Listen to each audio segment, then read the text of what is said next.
Hello दोस्तों, बात करते हैं कार्डिनलिटी ऑफ इनफाइनाइट सेट। तो कार्डिनलिटी का मतलब है number of element in a set. तो अगर मैं सेट लेता हूँ, एक कोई फाइनाइट सेट लेता हूँ ए, और उसमें कुछ एलिमेंट हैं 1 2 3 है, 4 है, 0 है, 7 है और मान लीजिए 11 है।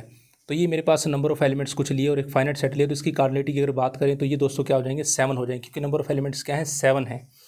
तो ये तो फाइनाइट सेट था, और यही अगर कोई इनफाइनाइट सेट हो तो उसकी जो कार्डिनलिटी है वो क्या होगी। अब सेट के कुछ पार्ट हमने किए थे। सेट हैं, सेट फाइनाइट भी होते हैं, इनफाइनाइट भी होते हैं, और जो इनफाइनाइट होते हैं वो भी फर्दर दो टाइप के होते हैं।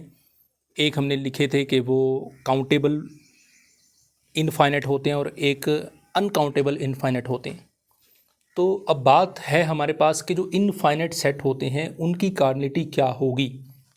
तो जैसे फाइनाइट सेट, तो जैसे मैंने भी एग्जांपल लिया था ए का, और इनफाइनाइट सेट्स आपने पढ़ रखे हैं, जैसे नेचुरल नंबर का सेट है, इंटीजर्स है, रियल नंबर है, क्यू है, बहुत सारे ऐसे। तो इसमें काउंटेबल कौन थे, पिछला लेक्चर हमने किया तो काउंटेबल थे जैसे natural number, integer, prime number, odd number, even number, rational number हैं। ये सारे क्या हैं, ये आपके काउंटेबल सेट हैं। इस तरीके जो अनकाउंटेबल सेट्स हैं वो आपके क्या थे, रियल नंबर का सेट है, इरेशनल नंबर का सेट है, या फिर कोई ओपन इंटरवल है, क्लोज इंटरवल है, ये सारे क्या थे, अनकाउंटेबल सेट्स थे। अब दोस्तों हम बात करते हैं कि जो ये इनफाइनाइट सेट्स थे, चाहे वो नेचुरल नंबर का सेट है, इंटीजर्स का सेट है, आपके रैशनल नंबर का सेट है, इनकी कार्डिनलिटी एक्चुअली क्या होती है। तो यहाँ in terms of real analysis यहाँ पे बात करेंगे काउंटेबली इनफाइनाइट सेट्स की। तो इनकी दोस्तों कार्डिनलिटी होती है एक मैथमेटिकल नोटेशन, एक नंबर जिसको बोलते हैं अल्फा नोट। तो ये किसी भी इनफाइनाइट काउंटेबल सेट की कार्डिनलिटी है। उस तरीके से आर की जो होती है वो होती है कॉन्टिनम, इसको सी से डिनोट करते हैं, इसको लिखते हैं दोस्तों अल्फ नोट। ओके, और जो सी है ये आपका रिप्रेजेंट करता है किसको, कॉन्टिनम को। तो ये आपके, ये देखो जो इनफाइनाइट जो अनकाउंटेबल सेट हैं वो सी से उसकी कार्डिनलिटी डिनोट हो रही है, और जो इनफाइनाइटली काउंटेबल सेट्स हैं वो अल्फ नोट से डिनोट हो रहे हैं। ओके, तो ये है cardinality of infinitely countable sets की। अब बात करेंगे इनके कुछ अर्थमेटिक प्रोग्रेशंस के ऊपर, यानी कि अर्थमेटिक ऑफ कार्डिनल नंबर्स। अब कार्डिनल नंबर्स हमने दो पर यहाँ पे पढ़े हैं, एक अल्फ नोट और एक सी जो कॉन्टिनम है। तो अगर aleph naught plus aleph naught plus aleph naught, इसको इस तरीके से लिखें, aleph naught up to n time, और उसको एन से डिवाइड भी कर दें, एक टाइप से हम इनका क्या ले रहे हैं, मीन ले रहे हैं, तो क्या होगा दोस्तों, ये भी आएगा क्या, अल्फ नोट आएगा। तो ऐसे बहुत से रिजल्ट्स हमें याद रखने हैं in order to solve some typical questions that related to countable और अनकाउंटेबल सेट्स। इस तरीके से कि n प्लस अल्फ नोट लिखूंगा तो वो क्या होगा दोस्तों, अल्फ नोट होगा, और n क्या है कि natural number. Let's see further.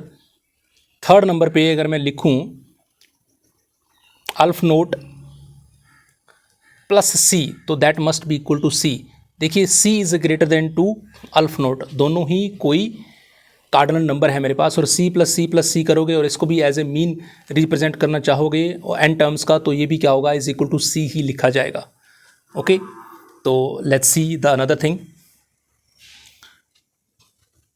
अब यहाँ पे दोस्तों सी रिप्रेजेंट कर रहा है रियल नंबर, यानी कि इनफाइनाइटली काउंटेबल जो सेट अनकाउंटेबल सेट्स हैं उनकी कार्डिनलिटी को।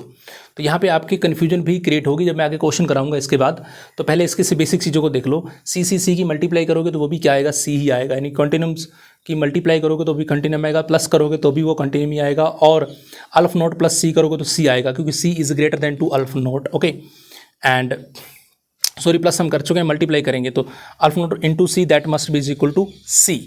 और 7 नंबर पे हम देखते हैं, अगर C raise to power अल्फ naught कर दो तो that must be equal to what, that is equal to C. और अल्फ नोट की पावर अगर आप क्या कर दें, अल्फ नोट पावर अल्फ नोट कर दें तो that is equal to 2 raise to power अल्फ naught, और that is equal to c. Okay, और इस c raise to power अल्फ naught को आप 2 रेज टू पावर अल्फ नोट भी लिख सकते हैं, that must be equal to c. तो अल्फ नोट की पावर अल्फ नोट आ जाए, अल्फ नोट की पावर सी आ जाए, और सी की पावर अल्फ नोट आ जाए, दैट ऑलवेज इक्वल टू सी। अब देखो अल्फ नोट की पावर सी लिखी है मैंने, तो वो भी क्या होगा, 2 रेज टू पावर सी, और 2 रेज टू पावर सी क्या होता है, सी होगा। तो इस तरीके से दोस्तों aleph naught that is smaller than c, तो जहाँ पे भी सी कहीं ना कहीं इन्वॉल्व हो रहा है ना, तो वो वापस उसकी वैल्यू क्या दे रहा है, आपको सी ही दे रहा है। तो ये अर्थमेटिक्स हैं सारे इसकी, because aleph naught is less than to c, not equal to, okay, less than to c. तो ये मेरे पास कुछ हमने इनके बेसिक अर्थमेटिक्स देखे हैं, दो कार्डिनल नंबर्स के, एक अल्फ नॉट और एक सी। अगर मैं इन दोनों की बात करूं तो इन दोनों के बीच में दोस्तों कोई भी एक ट्रांसफाइनाइट फाइनाइट नंबर एग्जिस्ट नहीं करता। Okay, there is no transfinite number between aleph naught and c. Okay, अब कुछ एग्जांपल की बात करते हैं। चलिए, तो पहला एग्जांपल मैं लेता हूं यहां पे। Let's see, if f is a set of some functions, और वो फंक्शन क्या है, आपके फंक्शंस आपके जा रहे हैं किसी a सेट से लेके और b सेट पे। ओके, फंक्शन का सेट है और वो फंक्शन क्या है, a टू b जा रहे हैं। देन आपको बताना है कि कार्डिनलिटी ऑफ f क्या होगी, यानी कि इस f सेट में टोटल नंबर ऑफ एलिमेंट्स क्या होंगे।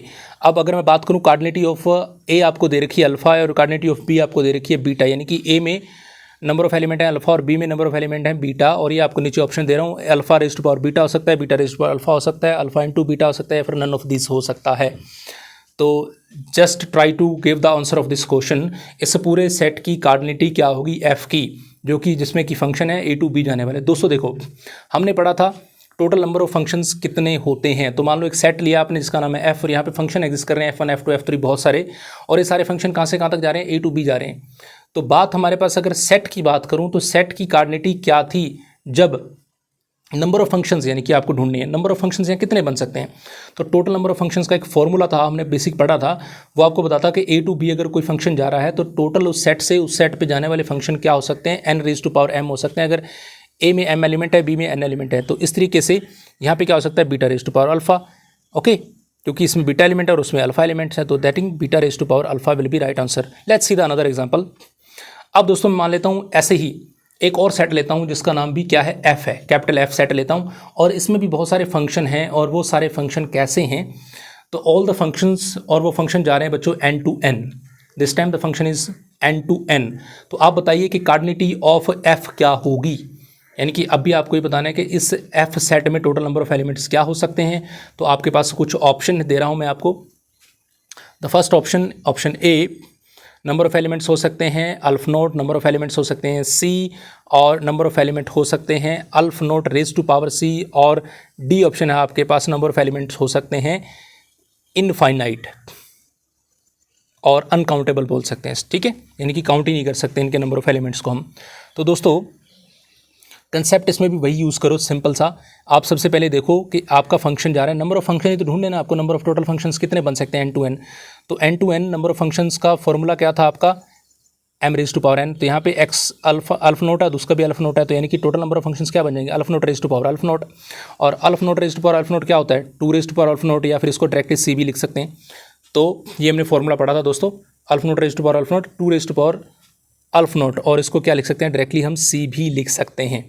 ओके, और ये क्या है, अनकाउंटेबल भी है, c is uncountable, don't be confuse. तो इसके दो ऑप्शन हो सकते हैं, ठीक आपके, B and D. Okay, c is the right answer and uncountable is also right answer. Now let's see the third example. अब हम क्या करते हैं, वही एक सेट लेते हैं एफ जिसके अंदर फिर से फंक्शन है, और इस बार फंक्शन ना किसी आपके इंटरवल यानी कि क्लोज इंटरवल से लेके क्लोज इंटरवल 0 to 1 तक जा रहा है, और आपको बताना है कि इस बार इस f की जो है कार्डिनलिटी वो क्या होगी, नंबर ऑफ एलिमेंट क्या होंगे। तो इसमें भी मैं आपको ऑप्शन देता हूं कि इसके अंदर इसकी नंबर ऑफ कार्डिनलिटी की ऊपर वाले सारे ऑप्शन हम वही ले लेते हैं, यानी कि अल्फ नोट हो सकती है, सी हो सकती है, अल्फ नोट रेज़ टू पावर सी हो सकती है, या फिर अनकाउंटेबल्स हो सकते हैं। तो आपको सही आंसर देना है दोस्तों। फिर से कंसेप्ट आप वही यूज़ कीजिए कि नंबर ऑफ फंक्शन ही तो ढूंढने हैं आपको, नंबर ऑफ फंक्शंस इस सेट से उस सेट पे कितने हो सकते हैं। दोनों की कार्डिनलिटी क्या है, C raise to power C क्या होता है, सी। तो it means the right answer of this question is B and D. Thank you.